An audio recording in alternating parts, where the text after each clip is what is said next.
Hello friends, എല്ലാവർക്കും സുഖമായിട്ടിരിക്കുന്നു വിശ്വസിക്കുന്നു. ഞാൻ ഈ വീഡിയോ ഇടുന്നതിൻ്റെ പ്രത്യേക ഒരു കാരണമുണ്ട്. ഈ വീഡിയോ നിങ്ങൾ കണ്ടു കഴിഞ്ഞ് തീർച്ചയായിട്ടും മറ്റുള്ളവരിൽ എത്തിക്കണം. ഇത് എൻ്റെ ഒരു അപേക്ഷയാണ്. ഇതെന്നെ വളരെ സ്പർശിച്ച അല്ലെങ്കിൽ വേദനിപ്പിച്ച ഒരു സംഭവമാണ് ഞാൻ നിങ്ങളുടെ ഇടയിൽ പറയുന്നത്. ഇത് ഭാവിയിൽ ആർക്കും ഇതുപോലൊരവസ്ഥ ഉണ്ടാകരുതെന്നുള്ള വിചാരത്തിലാണ് ഞാൻ ഈ വീഡിയോ ഇടുന്നത്. ഞാൻ ഹ്യൂസ്റ്റൺ, ടെക്സാസ്, USA താമസിക്കുന്നത്. ഞാൻ ഡിസംബർ 28 അവധിക്ക് നാട്ടിലോട്ട് പോന്നു. നാട്ടിൽ 2-3 ആഴ്ച സഹോദരങ്ങളുടെ ഒത്ത് ചിലവഴിക്കാമെന്നുള്ള പ്രതീക്ഷയോടാണ് ഞാൻ നാട്ടിലോട്ട് വരുന്നത്. 28 ഞാൻ വന്ന് 30 ഞാൻ എറണാകുളത്തെത്തി. എൻ്റെ ബ്രദർ കോട്ടയത്തായിരുന്നു. ബ്രദറിൻ്റെ ഭാര്യയും മോളും കോട്ടയത്തായിരുന്നു. മോള് 2 ദുബായിൽ ടീച്ചറാണ്, പോയി. അത് കഴിഞ്ഞ് മോളെ വിട്ട് കഴിഞ്ഞ് ഞങ്ങൾ തിരിച്ച് കോട്ടയത്ത് വന്നു. എൻ്റെ ബ്രദറിൻ്റെ മോനും എൻ്റെ സിസ്റ്ററിനോ ഡെന്നി എന്നാണ് പേര്, ഞാനും കൂടെ രാമപുരം എന്ന സ്ഥലത്ത് നിന്ന് കോട്ടയത്തോട്ട് ഞങ്ങൾ ട്രാവൽ ചെയ്യണം ബൈ കാറ്. റോഡ് രാവിലെ ഒരു ജാനുവരി 4 ഞങ്ങൾ രാവിലെ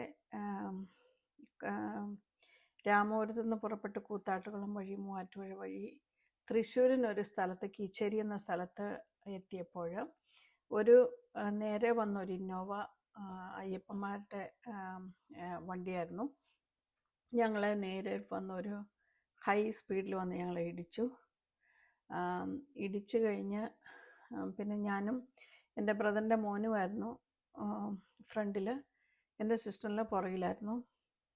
പെട്ടെന്ന് ഇടിച്ചു കഴിഞ്ഞ് വണ്ടി കുറച്ച് നേരം സ്പിൻ ചെയ്തു. ഒരു ഭിത്തിയെ പോയി ഇടിച്ചു. ആംബുലൻസ് വന്നു. ഞങ്ങളെ ആംബുലൻസ് സ്ട്രെച്ചറെ കൊണ്ടുപോയി. എൻ്റെ സിസ്റ്ററിലോ അന്നേരം ഓൾമോസ്റ്റ് ഗ്യാസ്പിങ് സ്റ്റേജിലായിരുന്നു. അവൾ എനിക്ക് തോന്നുന്നു അതിൻ്റെ ഇടയ്ക്ക് ക്രഷ് ചെയ്ത് സ്പ്ലീനെല്ലാം റപ്ചറായി. ഹോസ്പിറ്റലിലെത്തി. എൻ്റെ സിസ്റ്ററിലോ ICU വിഭാഗത്തിലോട്ട് കൊണ്ടുപോയി. ഞങ്ങളെ കാഷ്വാലിറ്റിയിലോട്ടും കൊണ്ടുപോയി. അവരെ ഇടയ്ക്ക് വന്ന് ഞങ്ങളോട് ചോദിച്ചു CT സ്കാൻ ചെയ്യാമോ. ഞാൻ പറഞ്ഞു എന്നെങ്കിലും എന്നെ ടെസ്റ്റ് വേണമെങ്കിൽ ചെയ്തോ, ഞങ്ങൾക്ക് എൻ്റെ സിസ്റ്ററിനോട് ജീവൻ രക്ഷിച്ചാൽ മതി എന്ന് പറഞ്ഞു. പിന്നെ അവർ വന്ന് പറഞ്ഞു വെൻറ്റിലേറ്ററിലിട്ടുണ്ട്, കുറച്ച് സീരിയസ് ആണെന്ന് പറഞ്ഞു. അരമണിക്കൂർ കഴിഞ്ഞപ്പോൾ പറഞ്ഞു സിസ്റ്ററിലോ മരിച്ചു പോയെന്ന് പറഞ്ഞു. അപ്പം ഈ ടെസ്റ്റെല്ലാം ചെയ്തത് ഓൾറെഡി ക്രിട്ടിക്കൽ സ്റ്റേജ്, എനിക്ക് ഒന്ന് മരിച്ചായിരിക്കും സിസ്റ്ററിലോ എത്തിയത്. പക്ഷേ ഈ ടെസ്റ്റെല്ലാം അവർ ചെയ്തു. എന്നിട്ട് ഒരു ഡോക്ടർ, എനിക്ക് ആ ഡോക്ടറിൻ്റെ പേര് അറിഞ്ഞില്ലെങ്കിൽ വളരെ ഉപകാരമായിരുന്നു, കാരണം പേര് വെളിപ്പെടുത്തണമെന്ന് എനിക്ക് വളരെ ആഗ്രഹമുണ്ട്. ജാനുവരി 4 ബിറ്റ്വീൻ മോർണിംഗിലാണ് 7 o'clock to 8:30. അവിടെ എൻ്റെ പേര് ഗ്രേസി സക്രായ. എന്നെ നോക്കിയ ഒരു ഫീമെയിൽ ഡോക്ടറാണ്. ആ ഡോക്ടർ വന്ന് എൻ്റെ തോളൽ പൊട്ടിയിട്ടുണ്ട്, നിങ്ങൾക്ക് സ്ലിങ് കണ്ടാൽ അറിയാമായിരിക്കും, സ്ലിങ് ഇട്ടിരിക്കുകയാണ്. തോളൽ 2ആയിട്ട് പൊട്ടി. ആ വേദനയോടെ ഇരിക്കുകയാണ്. സിസ്റ്ററിലെ മരിച്ചുപോയി. ഈ വേദനയിലിരിക്കുന്ന സമയത്ത് ഈ ഡോക്ടർ വന്ന് എന്നെ എക്സാം ചെയ്തിട്ട് പറഞ്ഞു CT സ്കാൻ എടുക്കണം. ഞാൻ പറഞ്ഞു എനിക്ക് CT സ്കാനൊന്നും ആവശ്യമില്ല, ഞങ്ങൾ ആ ബോഡി എത്രയും പെട്ടെന്ന് വീട്ടിലെത്തിക്കുവാനുള്ള ഒരു ഉദ്ദേശമേ ഉള്ളൂ, എക്സ്റേ എൻ്റെ ഷോൾഡർ എക്സ്റേ എടുത്താൽ മതി എന്ന് പറഞ്ഞു. അന്നേരത്തേനും പുള്ളിക്കാരി എന്നെ ഷൗട്ട് ചെയ്യാൻ തുടങ്ങി. ഒരു രോഗി ഒന്ന് ഓർത്ത് വെക്കണം ഞങ്ങളുടെ മാനസികാവസ്ഥ. ഞങ്ങൾ ട്രാവൽ ചെയ്ത് സന്തോഷത്തോടെ പോകാനിരുന്ന സമയത്ത് ഞങ്ങൾക്ക് ആക്സിഡൻ്റായി, സിസ്റ്ററിൽ മരിച്ചുപോയി. എൻ്റെ ഒരു വേദന ഒന്നും മനസ്സിലാക്കാതെ ഈ സ്ത്രീ എന്നോട് ഷൗട്ട് ചെയ്യാൻ തുടങ്ങി. എന്താണ്, why you are not taking CT scan? English പറഞ്ഞു. പുള്ളിയുടെ വിചാരം എനിക്ക് ഇംഗ്ലീഷ് അറിയത്തില്ല. പെട്ടെന്ന് ഞാൻ പറഞ്ഞു എനിക്ക് അതിൻ്റെ ഒന്നും ആവശ്യമില്ല, എനിക്ക് ഇവിടെ ഒന്നും ടെസ്റ്റ് ചെയ്യാൻ എനിക്ക് തീരുമാനിച്ചിട്ടില്ല. ഞാനിനി ഈ ബോഡി നാട്ടിലെത്തിക്കുക ഒന്ന് ഞങ്ങൾക്ക് ഒരു ഉദ്ദേശമുള്ളൂ എന്ന് പറഞ്ഞു. പെട്ടെന്ന് ഈ സ്ത്രീ എന്നോട് ഷൗട്ട് ചെയ്തു. കൂടത്തിൽ നിന്ന് മറ്റു ഡോക്ടേഴ്സിനോട് പറഞ്ഞു ലീവ് അഗെയിൻസ്റ്റ് മെഡിക്കൽ അഡ്വൈസ് എന്ന ചാർട്ടിൽ എഴുതൂ. Do not give her any analgesics. അപ്പോൾ ഒന്ന് ഓർത്ത് നോക്കണം. തോളൽ രണ്ടായിട്ട് പൊട്ടി ഫ്രഷ് ആയിട്ടൊരു വൂണ്ട്, എന്ത് വേദന ഞാൻ സഹിക്കുന്നെന്ന് ഓർക്കണം. പെട്ടെന്ന് പുള്ളിക്കാരി അങ്ങനെ ഒരു ഓർഡറും കൊടുത്തു. അവരെനിക്ക് അനാൾജസിക്സ് തന്നില്ല. വളരെ വേദനയോടെ ഞാനിത് അറിയിക്കുന്നത്, ഇങ്ങനെ ഒരിക്കലും ഒരു രോഗികളോടും ഒരു ഡോക്ടർ പെരുമാറരുത്. ഒരു രോഗിയുടെ മാനസികാവസ്ഥ, അല്ലെങ്കിൽ ഒരു സമാധാന വാക്കുകൾ, അല്ലെങ്കിൽ ഒരു പുഞ്ചിരി, അതാണ് രോഗി ആഗ്രഹിക്കുന്നത്. ആ മാനസിക സംഘർഷത്തിൽ ഞങ്ങൾ കടന്നു പോകുന്ന അവസ്ഥയിൽ ഇങ്ങനെയല്ല എന്നോട് പെരുമാറേണ്ടത്. ഇനി ഒരിക്കലും ആ സ്ത്രീ വേറെ ആരോടും ഇതുപോലെ പെരുമാറരുതെന്ന് എനിക്ക് വളരെ താഴ്മയായിട്ട് ഞാൻ അഭ്യർത്ഥിക്കുകയാണ്. അമല ഹോസ്പിറ്റലിലെ, തൃശ്ശൂർ എന്ന ഹോസ്പിറ്റലിലെ ഡോക്ടറാണത്. ആർക്കെങ്കിലും ഈ മെസ്സേജ് കിട്ടിയാൽ ഇത് പല ഇവരുടെയും ഷെയർ ചെയ്യണം. ഈ ഡോക്ടർ ഇനി ഒരിക്കലും വേറൊരു രോഗിയോട് ഇതുപോലെ പെരുമാറരുതെന്ന് ഞാൻ വിനീതമായിട്ട് അപേക്ഷിക്കുകയാണ്.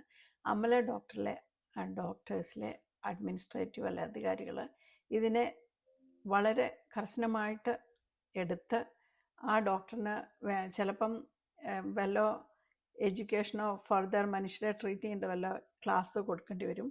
ഇനി ഒരിക്കലും അങ്ങനെ ഒരു രോഗിയോട് അല്ല രോഗികളോട് മാനസിക സംഘർഷത്തിലൂടെ വളരെ വേദനയിലൂടെ കടന്നു പോകുന്ന രോഗികളോട് ഇനി ഒരിക്കലും പെരുമാറുന്നത് ഞാൻ വിനീതമായിട്ട് അഭ്യർത്ഥിക്കുകയാണ്. ഈ വീഡിയോ കണ്ടാൽ നിങ്ങൾ മറ്റുള്ളവർക്ക് ഷെയർ ചെയ്യണം. എനിക്ക് ആ ഡോക്ടറിൻ്റെ പേരറിയണമെന്ന് ആഗ്രഹമുണ്ട്. അമല ഹോസ്പിറ്റലിൽ എനിക്കൊരു കംപ്ലയിൻ്റ് എഴുതണമെന്നും ആവശ്യമുണ്ട്. പക്ഷേ ഇത് നിങ്ങൾ ഷെയർ ചെയ്യണമെന്ന് ഞാൻ അഭ്യർത്ഥിക്കുകയാണ്. ഇനി ഒരിക്കലും അമല ഹോസ്പിറ്റലിലെ ഈ ഡോക്ടർ മറ്റു രോഗികളുമായിട്ട് ഇങ്ങനെ ഒരിക്കലും പെരുമാറരുത്. പിന്നെ ഞാൻ അവിടെ കുറച്ച് നേരം ഇരുന്നപ്പോഴെല്ലാം ഈ ഡോക്ടറിനെ തുറിച്ച് നോക്കി വളരെ റൂഡായിട്ട് കടന്നു പോവുകയായിരുന്നു. എനിക്ക് വളരെ പ്രയാസമുണ്ടാക്കിയ ഒരു സംഗതിയാണിത്. വളരെ വിഷമത്തോടെയാണ് ഞാൻ ഈ മെസ്സേജ് ഇടുന്നത്. അമല ഹോസ്പിറ്റലിലെ വളരെ ഒരു തിക്താനുഭവം ഞാൻ നിങ്ങളോട് പോയിട്ട് ഷെയർ ചെയ്യുകയാണ്. ഇനി ഒരിക്കലും വേറൊരു രോഗിക്ക് ഇങ്ങനത്തെ ഒരു തിക്താനുഭവം ഉണ്ടാകരുത് എന്ന് ഞാൻ അപേക്ഷിക്കുകയാണ്, പ്രാർത്ഥിക്കുകയാണ്. ഞാനും ഒരു നേഴ്സാണ്, ഞാനും രോഗികളായിട്ട് ഇടപെടുന്നതാണ്. ഇങ്ങനെ ഒരിക്കലും ഒരു ഡോക്ടർ രോഗികളുമായിട്ട് പെരുമാറരുതെന്ന് വിനീതമായിട്ട് അഭ്യർത്ഥിക്കുന്നു. അമല ഹോസ്പിറ്റലിലെ അധികാരികൾ ഈ മെസ്സേജ് കാണുകയാണെങ്കിൽ തീർച്ചയായിട്ടും ഒരു കൗൺസിലിംഗ് അല്ലെങ്കിൽ ഡോക്ടറെ എങ്ങനെ രോഗികളെ ട്രീറ്റ് ചെയ്യണം അല്ലെങ്കിൽ എങ്ങനെ രോഗികളോട് പെരുമാറണമെന്ന് ഒരു ക്ലാസ് കൊടുക്കണമെന്ന് അഭ്യർത്ഥിക്കുകയാണ്, അപേക്ഷിക്കുകയാണ്. ഈ മെസ്സേജ് കേട്ട എല്ലാവർക്കും വളരെ നന്ദി.